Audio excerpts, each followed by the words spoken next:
Does YouTube really need another booktube channel? Do I need to do a booktube channel? Should I do a booktube channel? Well, here we goes. This will be my first video. So I read 4 books in April. It's almost mid-May. That's okay. It's my first video. We're taking things slowly. So I read 4 books in April, starting off with, actually, what did I start off with? Child of God, I think. Cormac McCarthy, Child of God.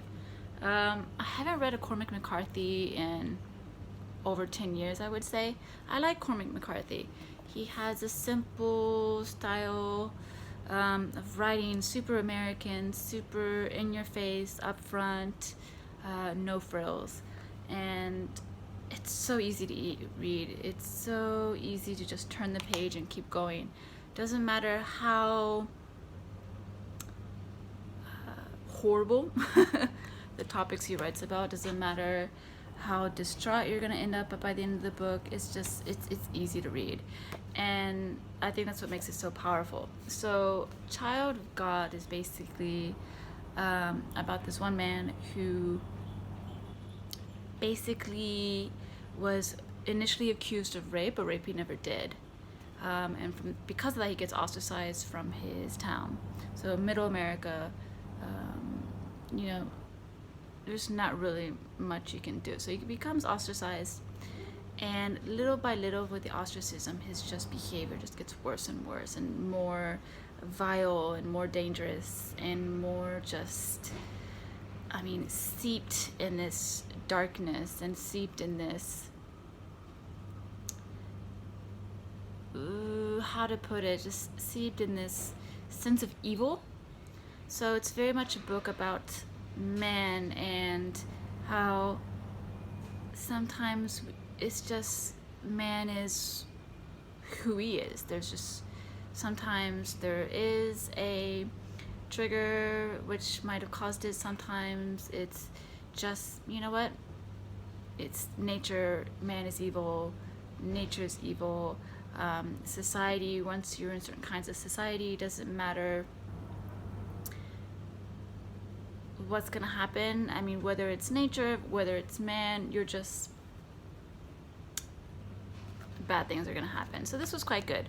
It's dark. Cormac McCarthy is always dark. There's no light at the end of the tunnel. You're not gonna feel good at the end of this book. Some people might question why they read this book, but in the end of the day, Cormac McCarthy, always really nice to get back to him. However, super fast to read, very expensive book. Kind of like, ugh.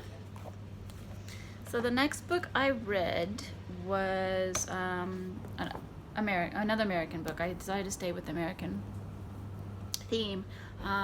Carson McCullers, The Heart is a Lonely Hunter. And this is a book,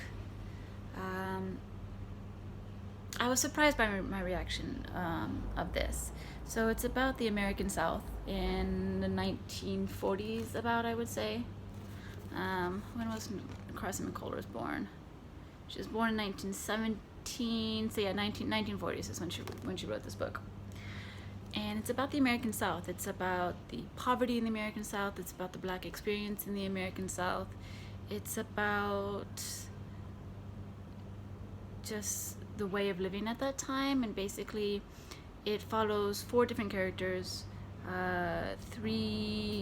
one young white girl, one white drunkard, another white man who's the owner of a diner, and then one black doctor who does more like family medicine. And it follows these 4 characters and how they revolve around one single character called Singer. And he's basically a Jewish man, most likely gay. And but he's mute. He can't speak, and so it's just these 4 characters and how they interact with this man who can't speak. So they just sort of, you know, spit out all their emotions. They spit out all their feelings. And you just follow these 4 characters as they sort of you know, roam around town, roam around the situations that unfold around them. And it's the 1940s, it's the American South. It's not happy. For me, I was just, like I said, I had a weird reaction, and then I was actually kind of bored. I was kind of bored of this book. I was surprised. I struggled through this book. It took me a while to read because I was bored. And this was despite the fact that the writing is absolutely beautiful. Carson McCullers, oh my goodness. It's the way, she was 23 years old when she wrote this. So this is what she looks like. She was 23 years old when she wrote this. And the way she's able to get into the mindset of such diverse characters, white characters, black characters, gay characters, mute characters, much older characters and very younger characters. She describes it in such a beautiful way. She really gets into the proper mindset. But when it comes to the black experience in the US, it's just frustrating. I don't understand it. I'll never understand it. I don't understand the hatred. That skin color can cause such a reaction in man. It's just, for someone like me who's a very rational, kind of logical person, it just doesn't make sense. I don't like it. So I was pretty much enraged I was bored and I was enraged. It's a weird combination. But at the end of it, it's definitely a book one should read about the American South, for sure. It's just too beautifully written, and it just portrays the world so wonderfully, so beautifully in its cruelty. And it just, the way it shows that the poor will always be poor, blacks will always be blacks. It's horrible, but it's well written. So after that, I read a memoir, Chronicles of My Life, an American in the Heart of Japan. So I live in Japan, and I've been studying Japanese since I was very young. And so I actually read mostly Japanese literature and mostly French literature on top of that. So anything about Japan and the Japanese literary world, it's something I really want to read. Also history, Japanese history, I really enjoy. And Donald Keene was one of the most famous American scholars in Japan. And I bought this book when he passed away last year, 2019. And I just really appreciated this. I really like it. When it comes to the translation, not only the translation of the greats, because he didn't actually do translation of the major Japanese literary writers. He did, but not like the contemporary writers. He did more like haiku poetry, that's much more academic. So he did a lot more academic level translations.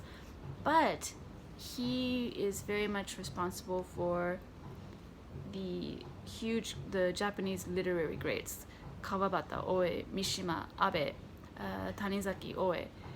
He's responsible for all those authors basically being brought overseas, having their literary merit be recognized overseas. And so he's responsible for that. So this book he wrote, it talks about his life, how he came to, how he was introduced to Japanese, which was a very serendipitous manner. He actually learned about the world of Japan via the world of China. So it's just, he joins this world, he goes into the army, he works as an interpreter, and the fact that he was because of the time period, he was one of the first foreign academics. Well, not the first, there were other academics, I really shouldn't say that, but back then there were less foreigners in Japan, so if you were in the academic life, you basically had access to a whole lot of people that people now probably wouldn't have to. So just his going from his American life to the Japan life and his interaction with the literary greats in Japan is just absolutely fascinating. Really like this. Maybe someone who's not as interested in Japan or doesn't have sort of the reaction to things Japanese might not be as interested in this, but for someone like me, I really enjoyed this. I really like this. So the next book I read was Jules Verne, Les Indes Noires, which translates to the Black Indies, but the actual English translation, the title they use in the English translation is The Child in the Cavern. And Jules Verne for me is what I would consider a comfort read.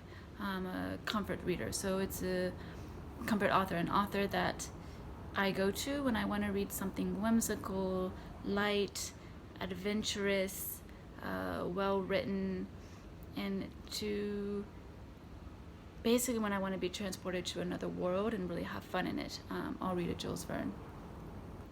So this book is about